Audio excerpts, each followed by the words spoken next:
selamat datang kembali di channel Borneo Trader. Bagi Bapak Ibu dan teman-teman yang baru pertama kali menemukan channel Borneo Trader di YouTube, saya ucapkan selamat menonton dan selamat bergabung. Di video kali ini saya akan menganalisa lagi untuk saham-saham properti ya. Yang pertama BES, kedua APLN, ketiga CTRA, keempat SMRA, kelima Piwon, keenam ASRI, ketujuh BCIP, kedelapan Demas, dan ke-9 BSDE. Langsung saja ke saham pertama ada BES yang di hari Jumat kemarin ditutup menguat tipis 0,9% ke harga 112. Kalau dilihat transaksi asing net sell. Kalau dilihat dari broker summary-nya BES diakumulasi. Langsung saja ke teknikalnya. Secara teknikal BES mantul dari supportnya 110 ya. Itu support dulu juga yang sebelumnya menjadi pertahanan untuk BES. Dan apakah menarik? Ya harusnya menarik nih. Targetnya kemana? Targetnya ke 120 ya. Memang ada resisten minor di 116 115, tapi untuk konfirmasi uptrend BES harus confirm breakout 120. Jadi ini menarik, cuman kalau Bapak Ibu yang mau coba beli asal sabar ya, karena pergerakan BES ini juga cukup lambat dan ya dia nggak membuat low baru karena low-nya di tanggal 30 Desember itu ada di 110 dan low-nya hari Jumat kemarin di 110. Jadi risknya juga menarik seperti ini. Ya tinggal cut loss kalau dia tutup di bawah 110, bisa di 107. Kasih aja toleransi 2-3 tick di bawah support. Nah, TP-nya bisa di 120.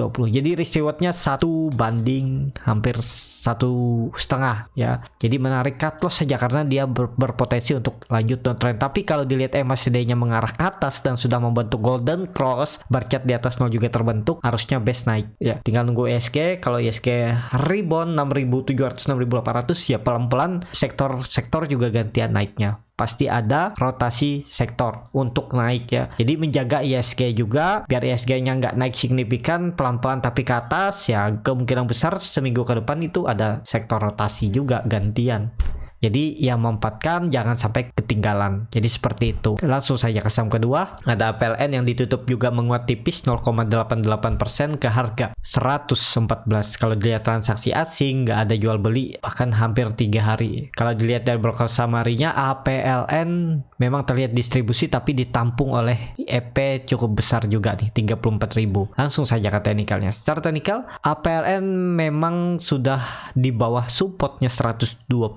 Support konsolidasinya, tapi kan dia mantul dari support 110. Jadi apakah menarik? Ya semoga aja ada peluang naik. Kalau Bapak Ibu mau main seperti ini tradingnya ya yang penting jual kalau dia tutup di bawah 110. Jadi seperti ini aja gambarannya untuk APLN. Naik turunnya itu 10 poin ya. Jadi support ke resisten ini bukan 136 nih, seharusnya di sini. Nah ini kan terlihat dia gagal berapa kali lewat dan turun. Nah jadi seperti itu untuk APLN. Apakah sudah menarik? Ya belum ya, karena di bawah EMA 200. Nah kalau Bapak Ibu mau tunggu aja dia di atas 120, di atas EMA 20 nya ini menarik, ada peluang untuk uptrend. Tapi kalau Bapak Ibu nggak mau ketinggalan karena ke 120 itu bisa profit sekitar 5% dan cut loss-nya sama 5% juga karena 2-3 tick di bawah support. Jadi naiknya 6 poin dan turunnya juga 6 poin. Jadi risk reward-nya sama 1:1. Kalau tertarik ya boleh-boleh aja. Jadi seperti itu ya untuk APLN. Sepertinya ada peluang naik juga minggu depan. Langsung saja ke saham ketiga. Ada CTRA yang ditutup juga menguat tipis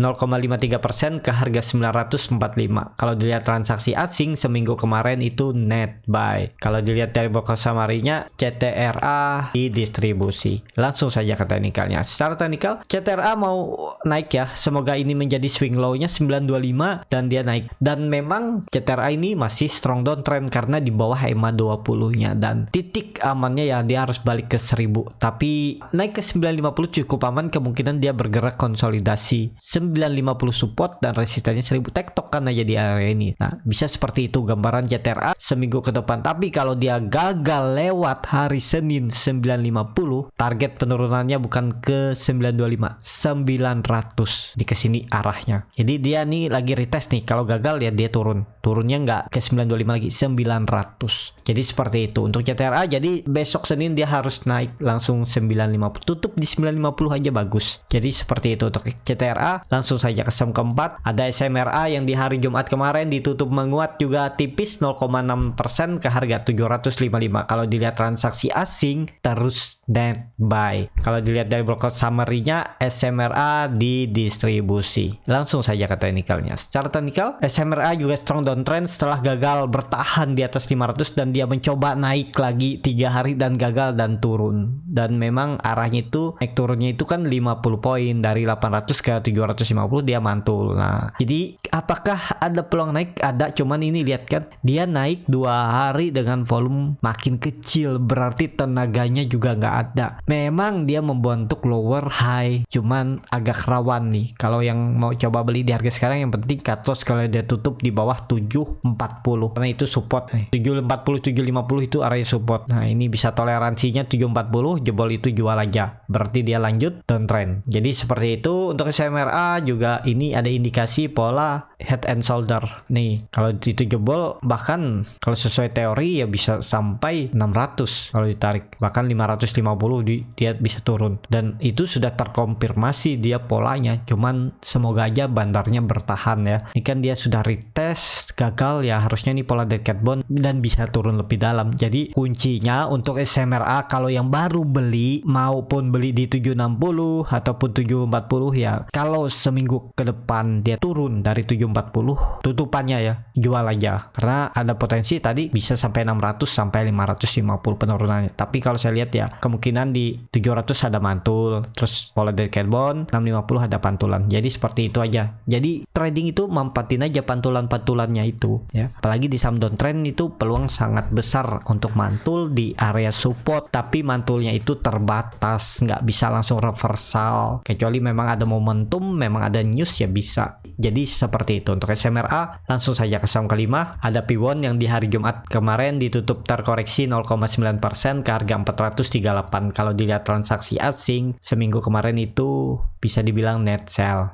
Kalau dilihat dari broker summary-nya, Piwon didistribusi nih ya. Cuman yang distribusi 6 broker, tapi nilainya besar-besar, yang nampung tipis-tipis. Langsung saja ke teknikalnya. Secara teknikal, Piwon lanjut downtrend. Kemana arahnya? Kalau saya lihat, kemungkinan ada rebound hari Senin kalau memang mau bertahan di atas 440. Jadi dia harus naik hari Senin ke 440. Kalau enggak ya arahnya ke 420. Tapi kalau saya lihat bertahan Senin rebound tipis ke 440 sampai 446. Tapi disclaimer on, bisa aja analisa saya salah. Jadi seperti itu ya. Untuk Piwon kalau saya lihat bertahan karena naik turunnya ini sekitar 20 poin ya, harusnya ada pantulan di 440 dan harusnya dia naik hari Senin. Jadi seperti itu untuk Piwon. Langsung saja ke saham ke-6, ada Asri yang di hari Jumat kemarin ditutup di harga 153 sama harga penutupan hari sebelumnya. Kalau dilihat transaksi asing seminggu kemarin itu net buy. Kalau dilihat dari broker summary-nya, Asri diakumulasi. Langsung saja ke teknikal. Bagus, Asri memang jebol ya 160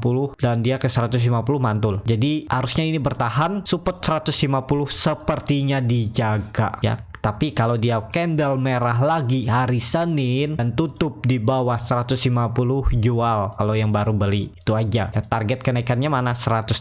Kan ini kelihatan ini. Lihat aja yang sering disentuhnya itu menjadi support dan resisten. Nah, ini kan kelihatan 160 sampai 162 ini sering disentuh. Jadi ini dia naik dan risk rewardnya seperti ini juga bisa. Kalau saya sih nggak pakai low ini, saya cut loss saja kalau dia tutup di bawah 150. Bisa di 147 ini saya cut loss nih sekitar 4%, target profitnya 4,5%. Jadi risk rewardnya 1:1 ya kalau mau tertarik untuk Asri.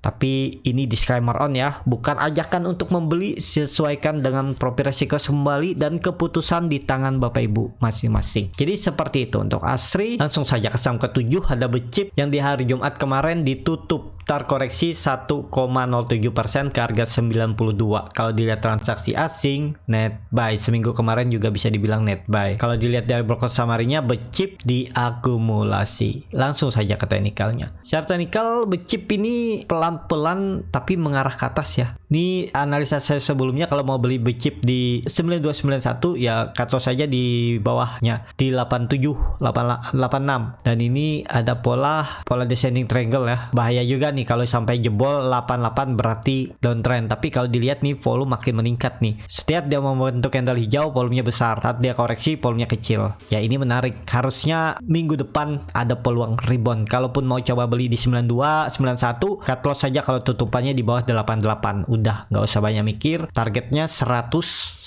Dan kalau itu breakout ya 110 dan 120 karena naik turunnya ini sekitar 10 poin. Jadi seperti itu, MACD-nya juga mulai melandai, tinggal nunggu break ini ya. Nah ini tinggal nunggu dia break 100 nih udah akan uptrend untuk BCIP. Jadi seperti itu untuk BCIP. Langsung saja ke saham ke-8 ada Demas yang di hari Jumat kemarin ditutup terkoreksi 0,51% ke harga 193. Kalau dilihat transaksi asing seminggu kemarin itu bisa dibilang net buy. Memang hari Jumat dia net sell. Kalau dilihat dari broker summary-nya Demas di distribusi. Langsung saja ke teknikalnya. Secara teknikal, Demas dia masih bertahan di trendline downtrendnya yang semenjak November 2020. Dia sempat turun tapi konsol terus naik lagi, retest 200 gagal dan turun, dan dia ini kepentok EMA 20-nya. Dengan kondisi seperti ini dan juga koreksi dengan volume kecil, harusnya Demas juga minggu depan rebound. Targetnya 196 sampai 200 karena naik turunnya Demas ini kan agak nggak terlalu volatil ya. Risknya cuman 3% dan rewardnya 3,63%. Tapi bagusnya kalau dia bisa comping breakout 200 uptrend untuk Demas arah selanjutnya ke atas dan menutup gap dividennya. Dan juga dulu gap dividen itu ditutup dalam waktu gap dividennya April, Mei, Juni. Nah ini gap dividennya hari apa nih? Desember. Nih Januari. Ya kemungkinan bulan ini atau bulan depan gap dividen ditutup dan teknikalnya juga mulai membaik. EMA 20-nya juga mulai melandai. Yang penting Demas ya, kalau beli di 193 nih cut loss saja kalau dia tutup di bawah 190. Sesuaikan mau berapa, pokoknya di bawah 190 harusnya cut loss. MACD-nya juga mengarah ke atas mau bentuk golden cross, bar chart di atas 0 juga terbentuk dan koreksi 2 hari volumenya kecil. Jadi menarik Demas kalau saya lihat ada peluang rebound. Dan kalau nggak akhir bulan depan kalau memang dia bisa confirm breakout 200 ditutup nih gap dividennya. Jadi seperti itu untuk Demas. Langsung saja ke saham terakhir ada BSDE yang di hari Jumat ditutup menguat 1,5% ke harga 1010. Kalau dilihat transaksi asing net buy. Kalau dilihat dari broker summary-nya BSDE di distribusi. Langsung saja ke teknikalnya. Secara teknikal BSDE bagus, dia bertahan di harga 1000 ya. Jadi ini menarik menurut saya juga valid. Dia bertahan, yang penting jangan balik lagi ke bawah 1000. Kalau dia balik ke bawah 1000 cut loss saja ya. Kalaupun mau coba beli sekarang ya ini kesempatan. Resikonya cuma satu, kalau dia balik arah jual, dan jualnya paling cut lossnya 2-3%. Cut loss saja dulu ya. Untuk BSDE memang dia membentuk lower low, enggak ya, dia nggak membentuk lower low karena low-nya di 990 dipertahankan dan dia mantul. Jadi menarik untuk BSDE. Minggu depan juga peluang rebound. Targetnya 1060 sampai 1080 ini. Ini aja dulu ya. Ini 1060 target kenaikan untuk BSDE. Jadi seperti itu untuk BSDE. Cukup sampai di sini video kali ini. Terima kasih untuk Bapak Ibu dan teman-teman yang sudah menonton video ini sampai selesai. Apabila channel Borneo Trader ini bermanfaat dan bisa menjadi bahan pertimbangan Bapak Ibu dalam membeli, menyimpan dan menjual sahamnya, bisa klik tombol berlangganan dan nyalakan lonceng notifikasi. Ada kritik, saran ataupun pertanyaan bisa langsung tinggalkan di kolom komentar. Bagi Bapak Ibu dan teman-teman yang baru belajar trading, masih bingung memilih saham, bingung membuat trading plan, bisa join trading bersama Borneo Trader. Nanti dipilihkan saham-sahamnya dan dibuatkan trading plan-nya beserta chartnya dan juga free konsultasi portofolio dan free grup rekomendasi kripto. Kalau Bapak Ibu yang tertarik untuk belajar scalping, jadi bisa untuk sampingan. Kalau market IHSG merah biasanya gorengan kan bermain. Nah, Bapak Ibu juga bisa tetap menghasilkan profit. Kalau tertarik untuk belajar, kelasnya berbayar, nanti diajarin bagaimana cara screening sahamnya, bagaimana cara baca bid offer, bagaimana tahu di mana titik entry dan exit saat beli saham untuk scalping, dan juga menganalisa bandarmologi, end of day, dan juga ARB Hunter dan arah Hunter. Kalau tertarik bisa isi Google Form yang ada di bio Instagram atau DM aja Instagram Borneo Trader. Sampai ketemu, tetap semangat dan semoga bisa terus cuan.